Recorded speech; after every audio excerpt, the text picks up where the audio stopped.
হাফেজ ও আলেম আছে এমন ইমাম প্রয়োজন আছে। তার মানে অধিকাংশ হাফেজ হইয়া কয়েক জামাত লেখাপড়া করি সে হয়তো হেফজে করার মধ্যে লেগে যাচ্ছে, আমরাও সে অন্য একটা কাজের মধ্যে লেগে যাচ্ছে।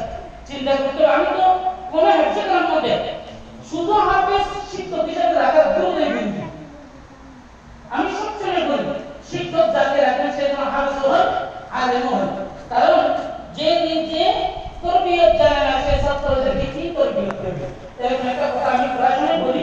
আলহামদুলিল্লাহ তারপর অনেক হাফেজ সাহেব আছেন ভালোভাবে চলে আসছে। তারপর আমি আপনাদের উদ্বুদ্ধ করার জন্য বলছি আপনারা অবশ্যই আলেম হওয়ার মানসিকতা মন মধ্যে রাখেন। আমরাও দোয়া করি আল্লাহ পাক আপনাদেরকে আলেম রব্বানি আলেম হক্কানি মুহাক্কিক আলেম বানাই আল্লাহ পাক আপনাদেরকে কবুল করুন। আমিন। ওয়া দাওয়ানা আলহামদুলিল্লাহি রাব্বিল আলামিন। আসসালামু আলাইকুম।